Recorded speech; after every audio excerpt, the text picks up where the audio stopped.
Amen. Hein? Alors dimanche passé, nous avions parlé sur rendre des actions de grâce à Dieu. Rendre des actions de grâce à Dieu, que nous appelons aussi donner des actions de grâce à Dieu. Rendre des actions de grâce à Dieu ou encore donner des actions de grâce à Dieu. Si je peux le traduire littéralement de l'anglais, Thanksgiving, donc donner des actions de grâce à Dieu. Alors pourquoi est-ce que j'aime bien parler de donner des actions de grâce à Dieu? Parce que les actions de grâce, ce n'est pas seulement notre bouche qui dit merci au Seigneur, mais c'est également ce que nous apportons pour lui exprimer notre reconnaissance. Vous savez, l'action de grâce est d'abord un monde d'amour, c'est un langage d'amour. Lorsqu'on aime quelqu'un, on est pressé de lui offrir. Lorsqu'on aime quelqu'un, on est pressé de lui donner. Amen. Avant de continuer avec l'enseignement de la fois passée sur les éléments qui accompagnent ou les choses qui arrivent lorsque nous offrons des actions de grâce à Dieu, j'aimerais commencer ce matin par les caractéristiques de nos actions de grâce. Les caractéristiques de nos actions de grâce, je voudrais en donner 7 ce matin sur 12 que j'ai pu réunir dans mes notes. Les caractéristiques des actions de grâce. Prenez avec moi Lévitique 3, versets 6 à 9. Les caractéristiques de nos actions de grâce. Rappelez-vous, lorsque je parle des actions de grâce, nous avons 2 types d'actions de grâce. Nous avons les offrandes d'actions de grâce et nous avons également les sacrifices d'actions de grâce. La différence qu'il y a entre les deux, c'est que les offrandes d'actions de grâce, nous les donnons lorsque nous avons déjà vu Dieu agir. Alors que les sacrifices d'actions de grâce, nous les apportons comme un langage de la foi parce que nous n'avons pas encore vu, mais nous croyons que l'Éternel fera. Amen. C'est comme ça que j'ai dit la fois passée que les sacrifices d'action de grâce scellent déjà ce que Dieu va faire prochainement. Les sacrifices d'action de grâce mettent déjà dans l'agenda de Dieu, inscrivent dans l'agenda de Dieu les prochains exploits de notre Seigneur. Alors les caractéristiques des actions de grâce. Lévitique 3, versets 6 à 9. La Bible dit ceci: s'il offre du menu bétail, mâle ou femelle, en sacrifice d'action de grâce à l'Éternel, il l'offrira sans défaut. Souligné, sans défaut. S'il offre en sacrifice un agneau, il le présentera devant l'Éternel. Il posera sa main sur la tête de la victime, qu'il égorgera devant la tente d'assignation, et les fils d'Aaron en répandront le sang sur tout autel autour. De ce sacrifice d'action de grâce, il offrira en sacrifice consumé par le feu, souligné, consumé par le feu, devant l'Éternel, la graisse, la queue entière, qu'il repassera près de l'échine, la graisse qui couvre les entrailles, et toute celle qui y est attachée. Amen. Alors, 7 caractéristiques des actions de grâce que nous offrons au Seigneur, et ensuite je reviendrai sur les éléments qui accompagnent les actions de grâce. La première des choses avec nos actions de grâce, ou la première caractéristique, c'est que nos actions de grâce doivent être sans tache ni défaut. Je répète, nos actions de grâce doivent l'être sans tache ni défaut. Amen. Ça veut simplement dire que les actions de grâce que nous offrons à Dieu, ça ne doit pas être le produit de quelque chose de laquelle nous en avons marre, ou d'une chose qui ne se trouve pas dans notre programme. Je répète, les actions de grâce ne doivent pas être des choses que nous apportons à Dieu parce que nous n'en avons plus besoin. Ça ne doit pas non plus être des choses que nous apportons à Dieu parce que c'est le fruit d'un péché. Non. Nos actions de grâce doivent toujours être le fruit de quelque chose de raisonnable, de quelque chose, d'un produit, d'une activité qui est censée. Autrement dit, une personne ne peut pas se livrer à la prostitution. Et quand on lui paye son argent, elle vient rendre une action de grâce à Dieu. Ça, c'est une action de grâce avec défaut.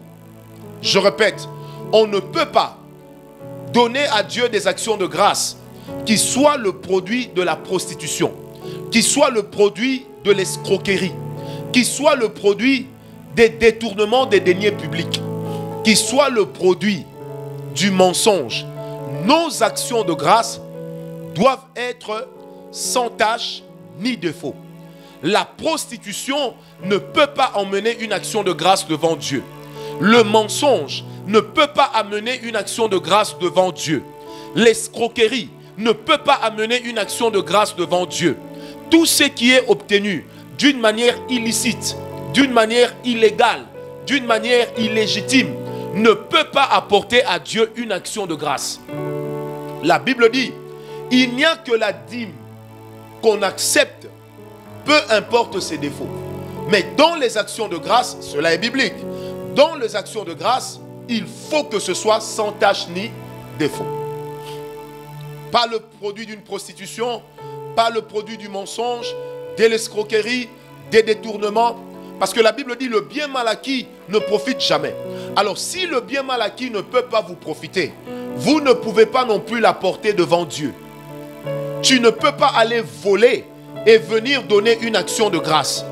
Tu ne peux pas sortir avec le mari d'autrui, avec le papa d'autrui et venir apporter une action de grâce. Comme si tu voulais sanctifier ta conscience. Non. La source de l'action de grâce prouve également si Dieu va l'accepter ou pas. Retenez ceci. Ce n'est pas parce que nous apportons une action de grâce à Dieu que forcément Dieu l'accepte. Est-ce que quelqu'un m'a donné un amen? Je répète, ce n'est pas parce que nous apportons une action de grâce à Dieu que forcément Dieu va l'accepter.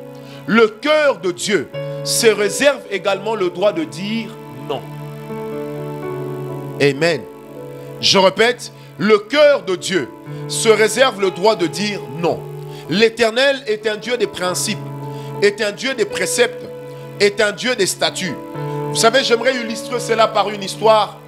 Dans la ville de Kinshasa, près de la Cour suprême de justice, je connais une dame. Cette dame porte une bassine d'eau sur sa tête. Elle a un bébé sur son dos. Qu'il pleuve, qu'il neige, elle est toujours là. Qu'il vente, elle est toujours là. Que ça tire, elle est toujours là. Savez-vous pourquoi? Parce qu'elle est une statue. Amen. La statue ne change pas, de même que le statut. Et l'Éternel dans ses statuts reste statique. Bien-aimé, le temps de la grâce n'est pas le temps de l'élimination de la loi. C'est le temps de son accomplissement. Le temps de la grâce ne doit jamais être interprété comme une faiblesse divine. Au contraire, c'est le temps durant lequel Dieu est le plus sévère, mais avec lenteur. Je répète, c'est le temps durant lequel Dieu est sévère avec lenteur. Pourquoi lenteur? Parce que Dieu est confronté à deux dilemmes. Il y a d'une part son amour et d'autre part sa justice.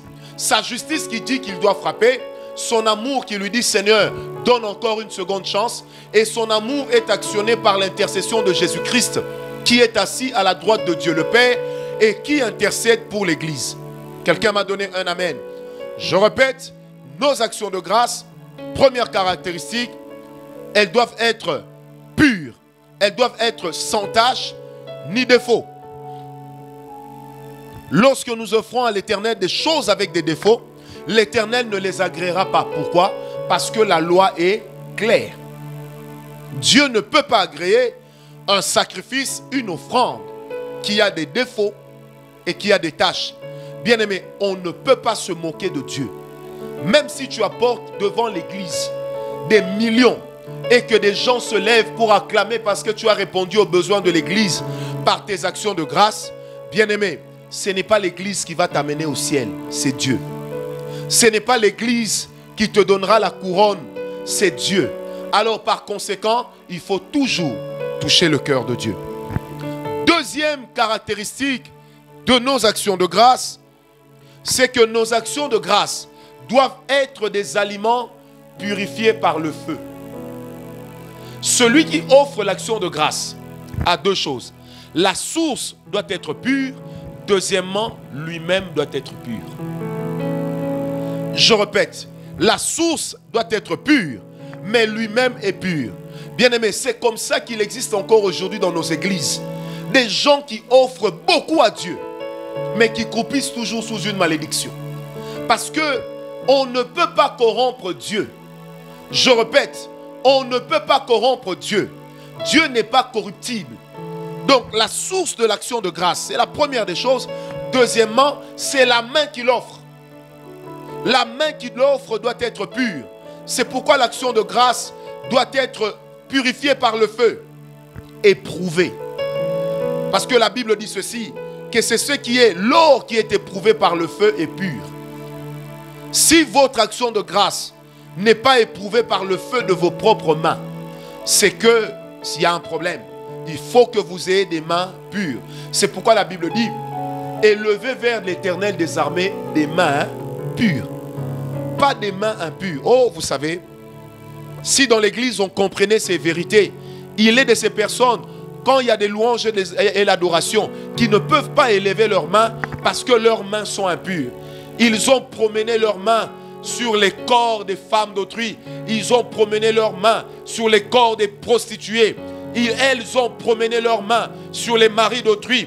Et quand elles viennent les élever, elles font couler les larmes, pensant que le visage de l'innocence corrompt Dieu. Non. Le visage de l'innocence ne corrompt pas Dieu.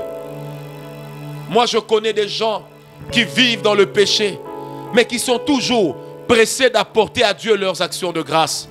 J'ai eu une promotion au travail. Voici mon action de grâce. Mais comment donc as-tu eu cette promotion? N'est-ce pas en te faisant tapoter? Excusez-moi. N'est-ce pas une promotion sexuelle? N'est-ce pas une promotion par flirt? Et tu viens là, je rends grâce à Dieu parce que j'ai obtenu mon visa. Je rends grâce à Dieu. Un visa tronqué, un visa mensonger. Bien-aimé, la main qui apporte l'action de grâce doit être une main pure. Parce que l'action de grâce doit être éprouvée par le feu et dans le feu. Ça, c'était la deuxième caractéristique. Troisième caractéristique de l'action de grâce, c'est que votre action de grâce doit vous coûter et doit être une joie qui vient après des larmes.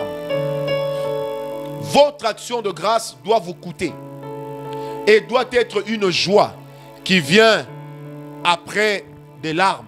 Vous savez, dans 1 Chronique 21, à partir du verset 20 jusqu'au verset 28, la Bible dit ceci.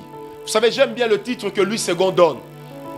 À l'entrée de jeu, au premier verset, la Bible dit « Satan a séduit le cœur de David. » Alors, l'Éternel a libéré l'ange de la mort, qui est différent de l'esprit de mort. C'est le même ange qui avait parcouru les rues de l'Égypte pour frapper les premiers-nés égyptiens. Alors, quand l'Éternel est fâché, qu'est-ce qu'il fait? Il libère l'activité de l'ange de la mort. Quand l'ange de la mort est libéré, il vient et il commence à frapper Israël. Alors David a mal.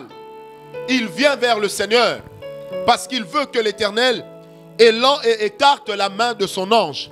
Bien-aimé, la Bible dit ceci. David a repéré le champ qui appartenait à Ornan. Et il dit, donne-moi donc ce champ pour que ici, j'offre une action de grâce, un sacrifice à Dieu, afin que l'Éternel éloigne la main de son ange. Bien-aimé, Ornan dit à David, tu peux prendre mon champ car tu es le roi. David répond, non, jamais je n'offrirai à Dieu un sacrifice d'action de grâce sur un terrain qui ne m'aura rien coûté. Ainsi, David parle le langage du patriarche Abraham lorsqu'il devait enterrer Sarah, sa femme. Il dit, je n'enterrerai pas Sarah, ma femme, sur une terre qui ne m'aura rien coûté. David dit à Ornan, je dois acquérir le champ. Et lorsqu'il a payé pour acquérir le champ, il a offert le sacrifice d'action de grâce à Dieu. La Bible déclare, l'Éternel ordonna à l'ange de la mort de prendre son épée et de le retourner dans son fourreau. De prendre son épée et de le retourner dans son fourreau. Qu'est-ce qui a fait que l'action de grâce soit honorée, soit acceptée? C'est parce que ça a été offert avec larmes. Et ce qui a été offert avec larmes finit toujours par céder la place à la joie lorsqu'il y a eu exaucement. C'est pourquoi la Bible dit, celui qui sème avec larmes, il moissonnera avec cri d'allégresse. Quelqu'un m'a compris. Ton action de grâce doit te coûter. N'offre pas à Dieu des actions de grâce comme si tu étais en train de jeter dans un panier, dans une poubelle. N'offre pas à Dieu des actions de grâce comme si tu étais en train de te débarrasser d'un surplus. N'offre pas à Dieu surtout les sacrifices d'action de grâce comme si tu étais en train de te défaire d'un poids. Mais offre à Dieu une action de grâce parce que tu es en train de te défaire d'un élément qui est important pour toi-même. Qu'il vous souvienne, nous sommes dans Juge 20. Benjamin a péché contre le reste d'Israël. Alors Israël élève la voix pour dire, Seigneur, allons-nous combattre notre frère Benjamin? L'Éternel dit, allez-y, allez combattre Benjamin, je vous donnerai la victoire. Par 2 fois, avec un ainsi parle l'Éternel, ils vont combattre Benjamin, mais ils perdent. La 3e fois, le peuple d'Israël fait quoi? Va sur la montagne. Et arrivé sur la montagne, ils vont rendre un culte d'action de grâce à Dieu en présence de l'arche. Ils vont offrir des holocaustes et des sacrifices d'action de grâce. La Bible dit, la voix de l'Éternel va se faire entendre sur la montagne. Cette fois-ci, vous monterez contre votre frère Benjamin, vous le vaincrez.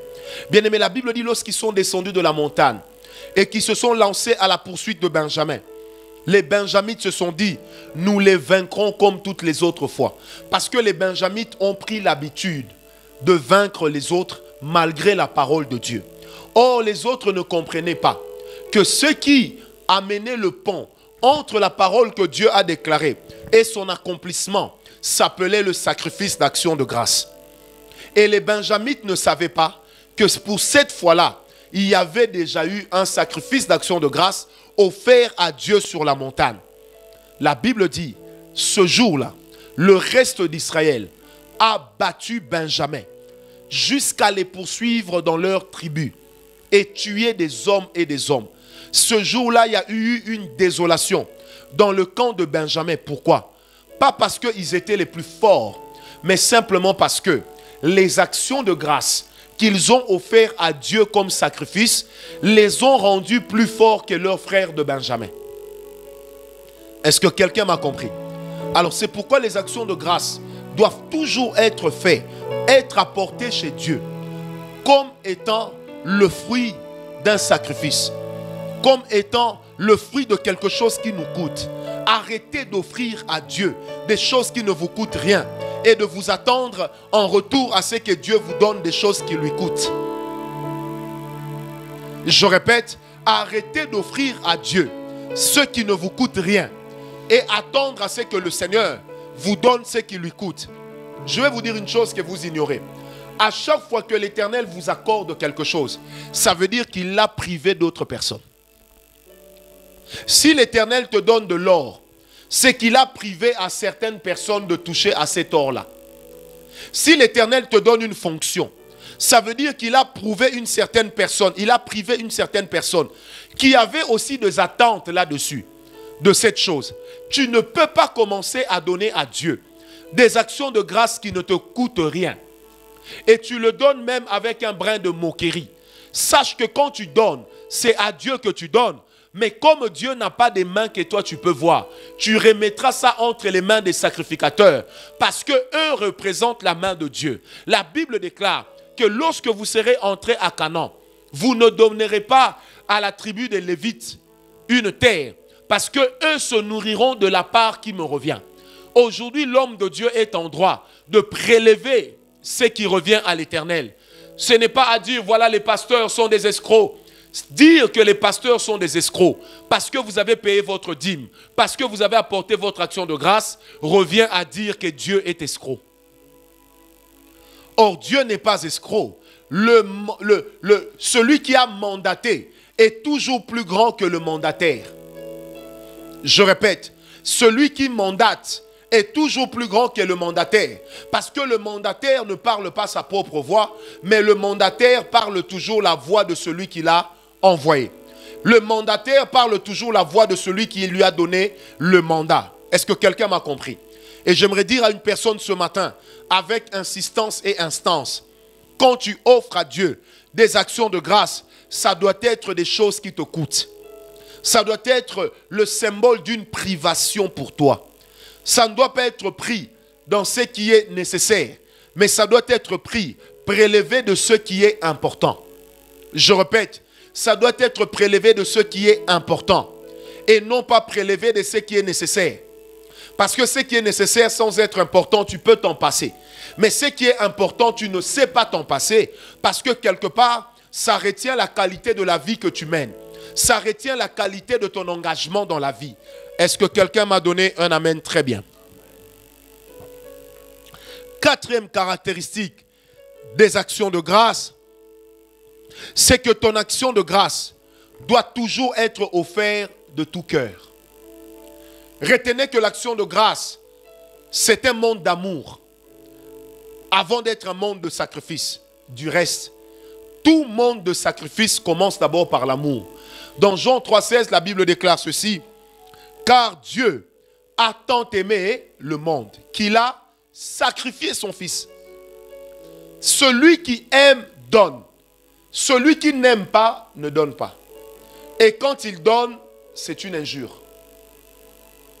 Je répète, celui qui aime donne. Et quand il donne, il aime. Mais celui qui donne sans aimer, c'est une injure. Amen. C'est comme ça que vous avez de ces gens dans leur véhicule teintés, aux vitres teintées, lorsqu'il y a des badauds qui leur courent après sur le boulevard et qui leur demandent un peu d'argent, ils baissent un peu la vitre, ils jettent de l'argent. En fait, ils n'aiment pas cette personne. Il n'a aucune considération pour elle. Vos sacrifices d'action de grâce, vos offrandes d'action de grâce doivent toujours être faits avec amour. Si tu n'aimes pas, ne donne pas. Parce que l'amour établit le respect et la considération. Je répète, l'amour établit le respect et la considération. Donc si tu donnes sans aimer, si tu donnes sans considérer, tu as injurié. Est-ce que quelqu'un m'a compris? Vaut mieux peu avec amour que beaucoup sans amour. Celui qui donne à Dieu sans l'aimer, sans son cœur, il déconsidère Dieu. Il insulte Dieu. C'est comme ça que ne soyons pas toujours au terminus, mais soyons aussi dans la procédure.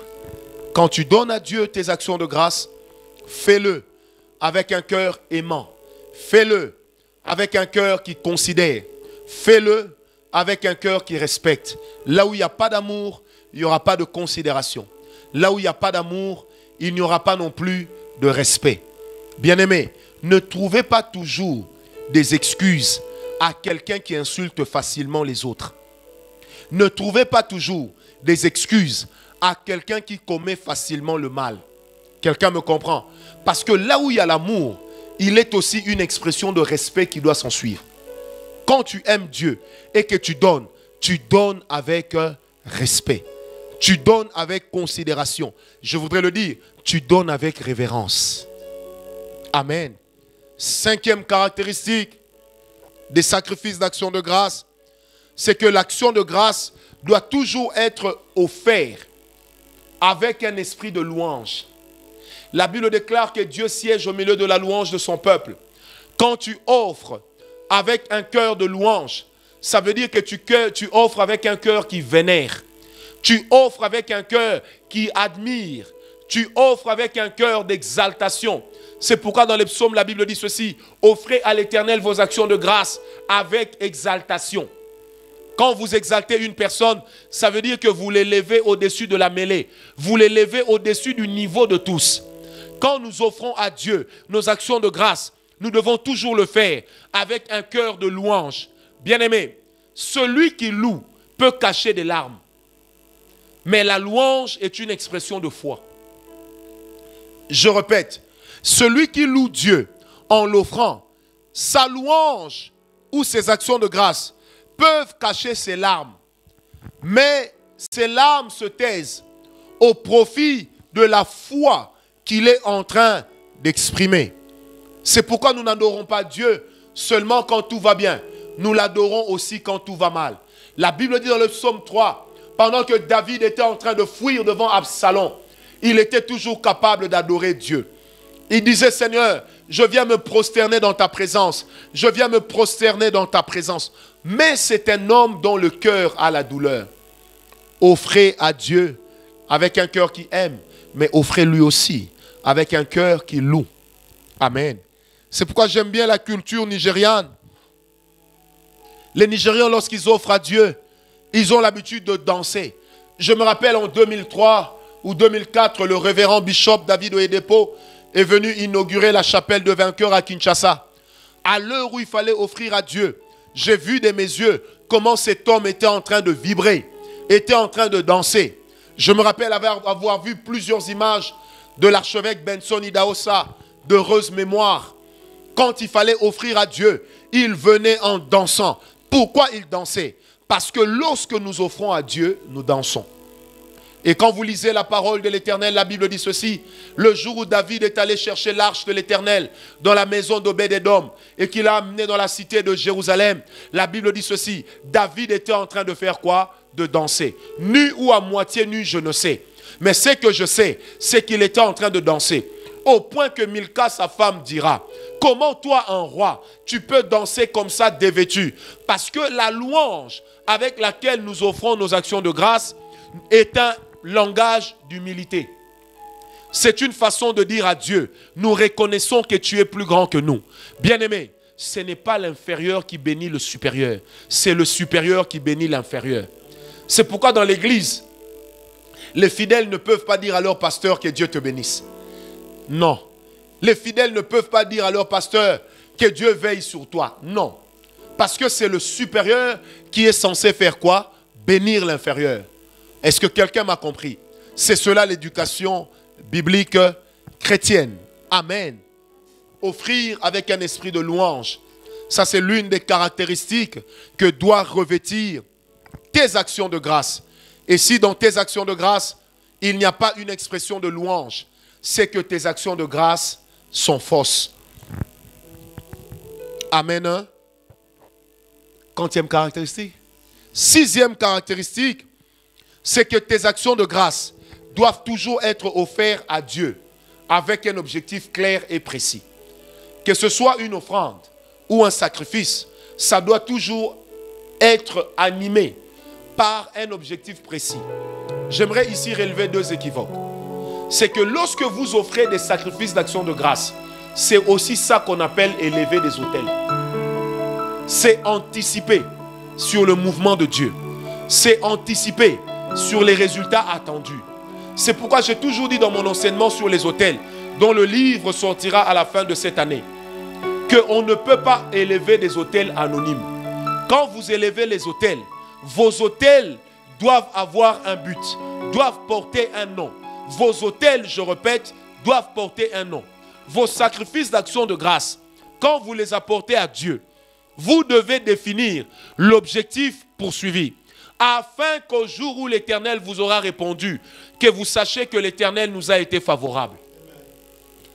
Quel est l'objectif que tu as lorsque tu apportes à Dieu un sacrifice d'action de grâce?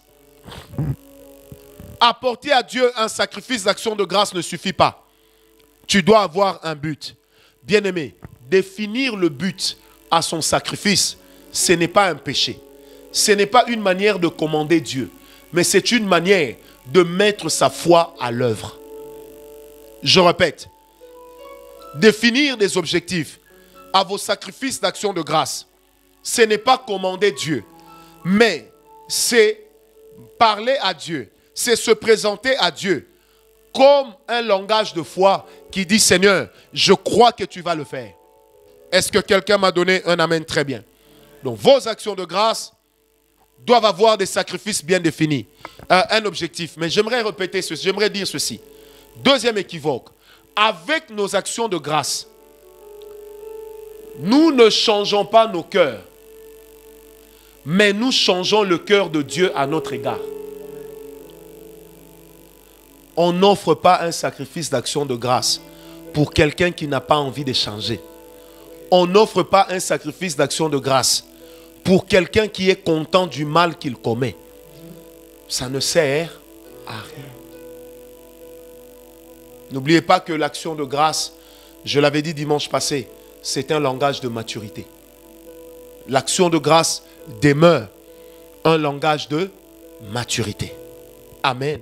Septième et dernière caractéristique, c'est que nous devons toujours toujours offrir nos actions de grâce avec reconnaissance. Je répète, nous devons toujours donner nos actions de grâce avec reconnaissance. Là où l'action de grâce n'est pas reconnaissante d'une chose, alors cette offrande est vile et ne peut pas être appelée une offrande d'action de grâce. Ça doit être l'expression d'une reconnaissance. C'est ce que j'appelle donner merci à Dieu. Pas dire merci, mais donner merci à Dieu. Alors, pour donner merci à Dieu, votre cœur doit d'abord dire merci. Je répète, avant de donner le merci, votre cœur doit d'abord dire merci. N'oubliez pas, je l'ai dit, un acte que votre cœur n'appuie pas, c'est de l'hypocrisie. Un acte que votre cœur n'agrée pas, c'est de l'hypocrisie. Tombeau blanchi, vous êtes dans la religion des pharisiens. Amen. Parce que les pharisiens aimaient, lorsqu'ils apportaient leurs offrandes d'action de grâce faramineuses, que tout Israël sache qu'eux ont apporté autant, qu'eux ont fait autant, qu'eux ont amené autant. C'est pourquoi le Seigneur Jésus dit, vous m'adorez des lèvres, mais vos cœurs sont éloignés de moi. Or, il faut que votre action de grâce soit reconnaissant à Dieu pour ce qu'il a fait. Amen. Et vos cœurs doivent toujours accompagner cela. Il faut que votre action de grâce, 8e caractéristique, il faut que votre action de grâce le soit fait, comme un langage d'alliance. Amen. Comme un langage d'alliance. Prenons le psaume 116, verset 17. La Bible dit, je t'offrirai un sacrifice d'action de grâce et j'invoquerai le nom de l'Éternel. Parce que j'ai offert un sacrifice d'action de grâce, alors j'invoque le nom de l'Éternel. Quand la Bible parle d'invoquer, je l'ai dit déjà dans plusieurs enseignements, tout le monde peut prier, mais tout le monde ne peut pas invoquer Dieu. Ne peut invoquer Dieu que des personnes qui ont une alliance avec lui. C'est pourquoi la Bible dit dans le psaume 50, verset 5, « Amenez-moi ici mes fidèles, avec lesquels j'ai traité alliance par le sacrifice. » Le sacrifice d'action de grâce nous permet d'invoquer Dieu. Je répète, ne peut invoquer Dieu que celui qui sait être en alliance avec le Seigneur. Vos sacrifices d'action de grâce doivent constituer la porte par laquelle vous êtes en train d'évoquer vos alliances et vos alliances vous permettront d'invoquer Dieu. Ce que vous évoquez rappelle le Dieu que vous invoquez. Celui qui évoque fait référence à quelque chose, mais celui qui invoque fait appel à une profondeur. Je répète, celui qui évoque fait appel à une référence, mais celui qui invoque fait référence à une profondeur. C'est pourquoi je répète, tout homme peut prier, mais tout homme ne peut pas invoquer. Car le Dieu que nous invoquons, nous l'invoquons en fonction de notre histoire secrète avec lui. C'est pourquoi le Seigneur Jésus dit ceci, lorsque vous venez prier, fermez la porte derrière vous et votre Père qui est dans le secret entendra. En fait, Jésus veut dire, lorsque vous venez prier, ne faites pas comme les pharisiens, mais vous invoquez votre Dieu. C'est pourquoi la Bible déclare ceci, cherchez l'Éternel pendant qu'il se trouve, mais invoquez-le pendant qu'il est proche. Celui qui invoque reconnaît le peu de distance qui le sépare de Dieu. Celui qui invoque en appelle à des alliances avec le Seigneur. Celui qui invoque, il cherche Dieu dans un domaine caché. L'invocation de Dieu ne peut pas se faire sans une œuvre préalable du Saint-Esprit. C'est pourquoi dans 1 Corinthiens 2, verset 10, la Bible dit, c'est le Saint-Esprit, oh j'aime Dieu, qui connaît les profondeurs de Dieu. Donc quand j'invoque, je suis en train d'appeler Dieu dans le domaine des profondeurs. C'est aussi ce qu'on appelle l'esprit des cavernes.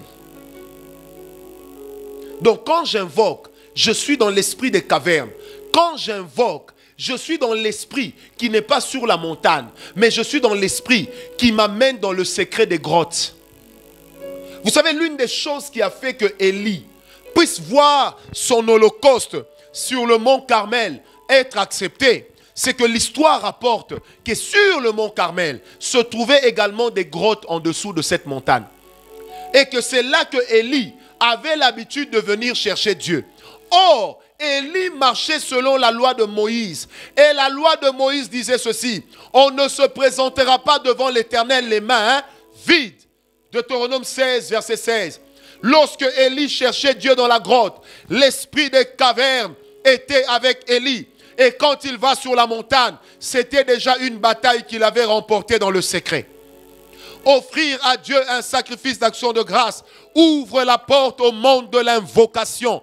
Bien-aimés, autant les occultistes invoquent leur Dieu, ils invoquent Maitreya, Krishna, ils invoquent Bouddha, ils invoquent Confucius, ils invoquent Mahomet, ils invoquent toutes sortes de dieux.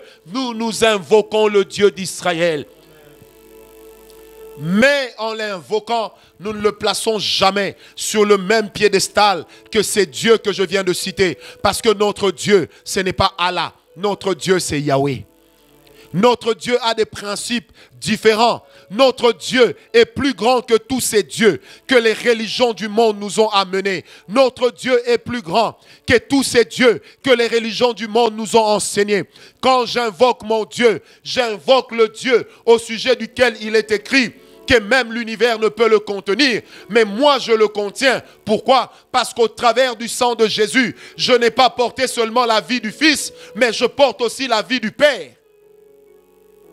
C'est pourquoi je n'ai pas besoin d'une montagne pour aller m'abreuver, mais j'ai besoin de la présence de Dieu pour m'abreuver. C'est pourquoi il sera dit à mon sujet: je boirai sur le torrent et je relèverai ma tête pendant la marche.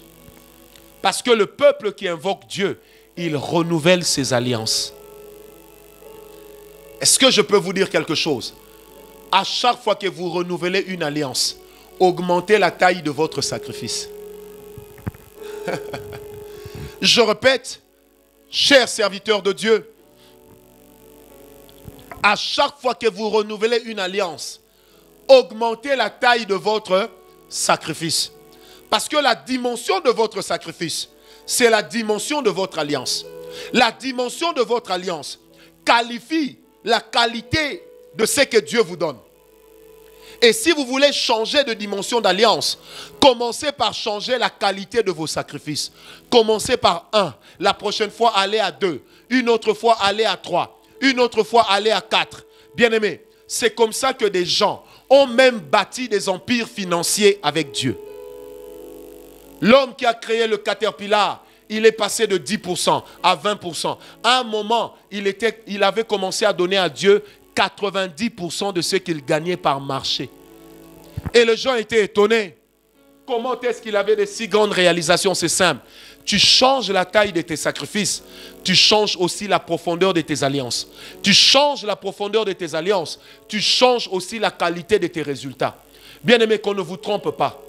Tout succès est basé sur une alliance. Et ce sont les alliances qui qualifient ce que vous aurez. Ce sont les alliances qui vont vous donner des bénédictions de qualité. Allez même demander à l'occultisme. C'est un principe qui est spirituel et qui est applicable à tous. Les gens là qui avaient commencé par donner leurs doigts aux féticheurs pour devenir riches, le jour où ils le sont devenus, ils ont commencé à donner leurs mains, leurs femmes, la maternité de leurs femmes, l'intelligence de leurs enfants. Mais nous, Dieu ne nous demande pas cela parce que nous ne sommes pas des occultistes. Nous n'allons pas chercher Dieu dans des endroits ténébreux, mais nous cherchons Dieu dans l'endroit éclairé de nos cœurs. Là où Christ est la lumière. Est-ce que quelqu'un m'a donné un amen? Très bien. Oh bien-aimé, la qualité de tes alliances dépend aussi de la valeur de tes sacrifices. Un jour, quelqu'un m'a dit, mais qu'est-ce que Noé a donc fait d'extraordinaire pour que Dieu le bénisse comme ça? Bien-aimé, comprenez que nous sommes à une époque où les bateaux n'existent pas. Noé va se bâtir une arche, non pas à côté de l'océan, mais sur une montagne. Langage de la folie. De 2, il va prendre des bûches, il les amène sur une montagne. Langage du sacrifice.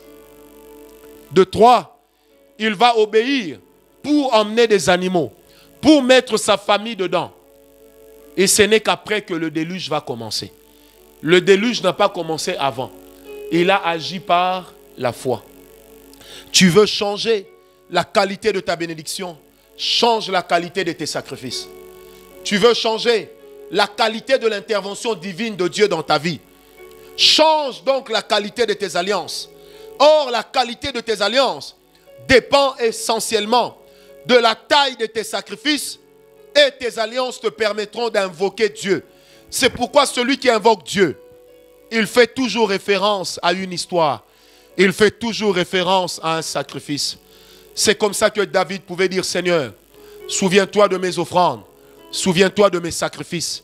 Bien-aimé, de quoi est-ce que Dieu se souviendra quand il voudra parler de toi? De quoi se rappellera Dieu lorsqu'il voudra passer par chez toi?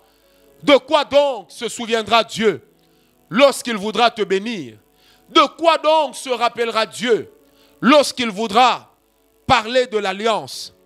Amenez-moi ici, mes fidèles, avec qui j'ai fait alliance par le sacrifice. Psaume 50, verset 5. Tu veux changer ta vie? Change la qualité de tes sacrifices. Fais des sacrifices qui seront pour toi des folies. Hier, il y a une dame qui m'a écrit. Elle m'a posé la question, prophète, est-ce que l'autel, c'est seulement l'argent?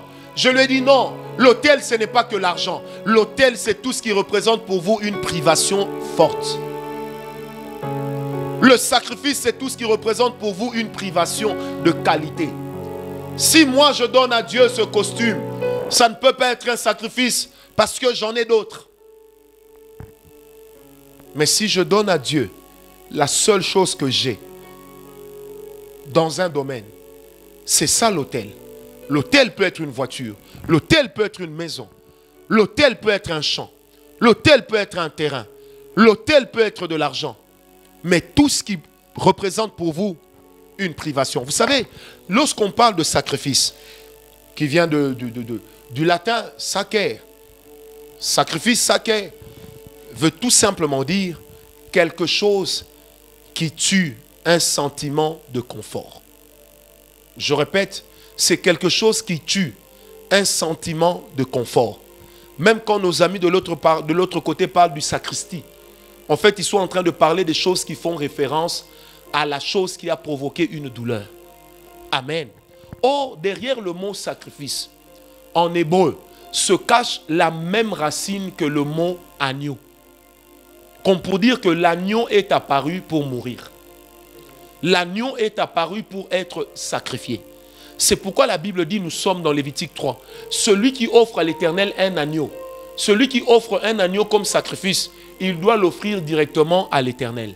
Ça veut dire, mes amis, que votre sacrifice, vous ne l'offrez pas à un homme, mais vous l'offrez à Dieu. Alors, ne voyez pas l'homme entre les mains desquelles vous venez déposer votre sacrifice, mais voyez plutôt Dieu qui s'est caché derrière cet homme-là. Parce que l'Éternel a dit dans Exode 7, verset 1, « Moïse, tu seras Elohim pour Pharaon. » Je voudrais dire à une personne, Dieu va te rendre Elohim. Là où il y a une alliance, Dieu se cache. Là où il y a une alliance, Dieu se tient. Là où il y a une alliance, Dieu se couvre. Est-ce que je peux te dire quelque chose? On ne verra pas Dieu, mais toi on te verra. On ne connaîtra pas Dieu, mais toi on te connaîtra. Et c'est par toi qu'on découvrira les capacités combien variées et infaillibles de Dieu. Si tu veux entrer dans le monde de sacrifice, tu veux entrer dans le monde d'alliance, commence par entrer dans le monde des sacrifices. Si tu veux entrer dans le monde d'alliance, même dans le ministère, on ne peut pas maintenir un succès sans sacrifice. On ne peut pas maintenir un succès, je répète, sans sacrifice. Je le dis encore une fois, on ne peut pas maintenir un succès sans sacrifice. Je répète, on ne peut pas maintenir un succès sans sacrifice. Et il n'y a pas d'alliance là où il n'y a pas le sacrifice.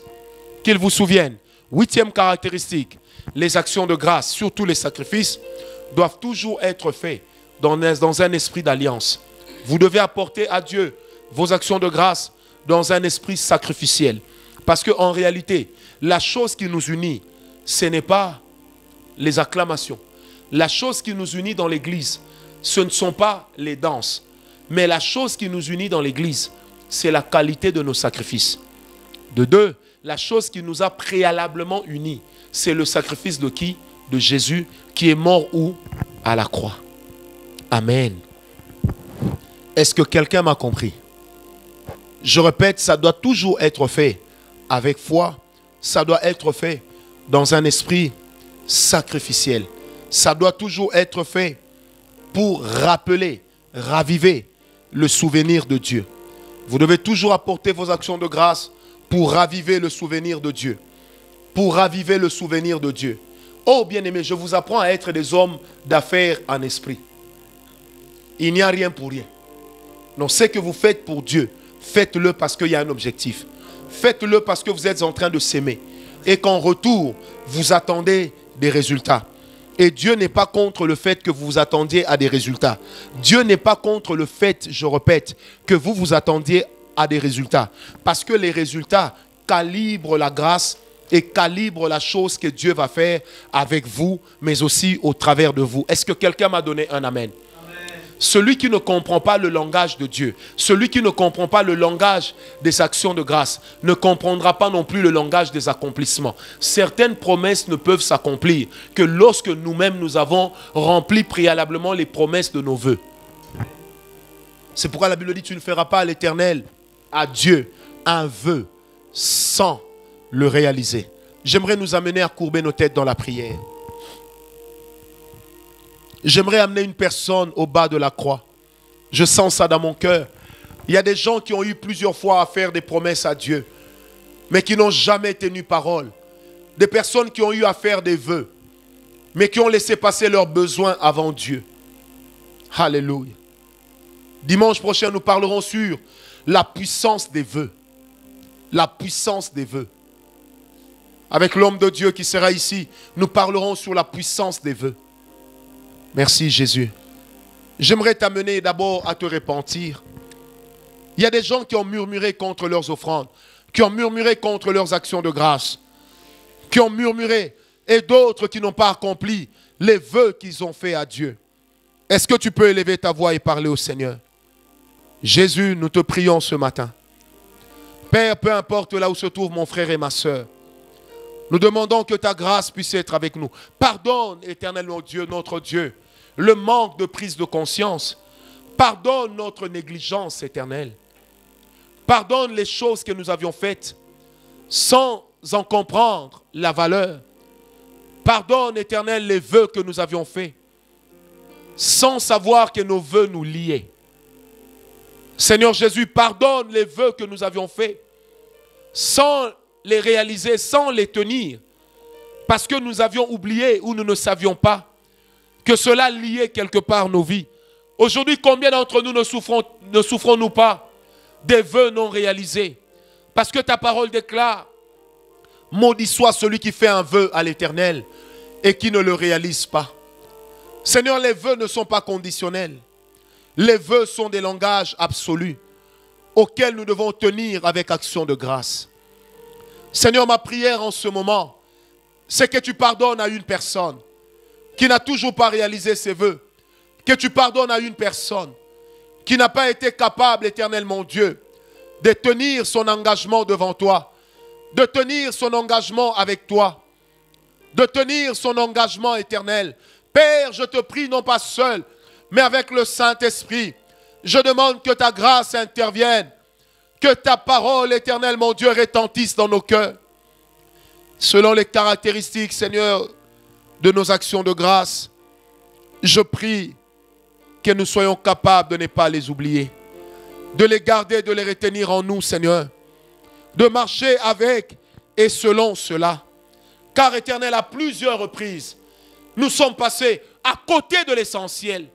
Nous sommes passés à côté des choses importantes, les ayant regardés comme des objets sans valeur, les ayant regardés comme des objets sans valeur. Que le Dieu des cieux fasse grâce. Combien de personnes dans les églises ne se sont-elles pas levées en disant « Je donnerai autant », mais elles n'ont jamais accompli? Combien de personnes ne se sont-elles pas levées pour dire « Moi, je donnerai pour la construction autant », « Moi, je donnerai pour l'achat parcelle autant », mais ne se sont jamais exécutés. N'oubliez pas, bien-aimés, vous n'aviez pas promis à un homme, mais vous aviez promis à Dieu. Vous n'avez pas promis à un pasteur, à un prophète, à un apôtre, mais vous aviez promis à Dieu. Faites tout avec un esprit d'action de grâce. Que Dieu vous bénisse et que sa grâce localise quelqu'un. Pendant que je suis en train d'atterrir, je prie maintenant. L'Esprit de Dieu m'a dit qu'il y a même des gens qui sont tombés malades parce qu'ils n'ont pas réalisé à leur juste valeur les vœux qu'ils ont fait à Dieu. Ils n'ont pas réalisé à leur juste valeur les actions de grâce qu'ils ont apportées au Seigneur. Je prie en ce moment que si tel est le cas et si ta repentance est sincère, renouvelle ton engagement. Et en entendant que tu accomplis ce nouvel engagement, que la maladie soit ôtée de ton corps. Que la maladie soit ôtée de ton corps. Que la lèpre spirituelle qui t'avait déjà atteint te libère maintenant au nom de Jésus. Et que le Dieu des cieux t'accorde sa paix. Avec le Saint-Esprit, j'ai prié. En m'inclinant devant la présence de Dieu, j'ai dit Amen. Est-ce que nous pouvons acclamer le Seigneur? Pour tous ceux qui nous suivent, qui veulent également faire leurs actions de grâce dans notre église Parole de foi, ou encore dans le ministère La Voix de la Puissance Divine Gawala Ministries, ou encore vous voulez devenir partenaire, tous les numéros sont là. Ne prenez pas des numéros autres que ceux que nous vous donnons. Faites-le dans un esprit d'action de grâce. J'ai à cœur de dire à quelqu'un que Dieu vous bénira. Car nous avons besoin d'enrôler des partenaires. Nous voulons amener l'œuvre de Dieu plus loin. Nous voulons amener l'aura de l'évangile que nous prêchons au-delà des frontières que nous connaissons. Et cela demande des moyens. Et vous, vous êtes nos partenaires et nous voulons le faire avec vous. Que Dieu vous bénisse et que sa paix soit avec vous. Nous nous retrouvons le mardi prochain à partir de 19 h de Kinshasa, 20 h de Paris, 15 h de Montréal, 15 h de Gatineau, 15 h d'Ottawa, 16 h de New York. Que Dieu vous bénisse et que sa grâce soit votre partage avec le Saint-Esprit. Nous vous souhaitons à tous un bon dimanche. Que Dieu vous bénisse. Amen.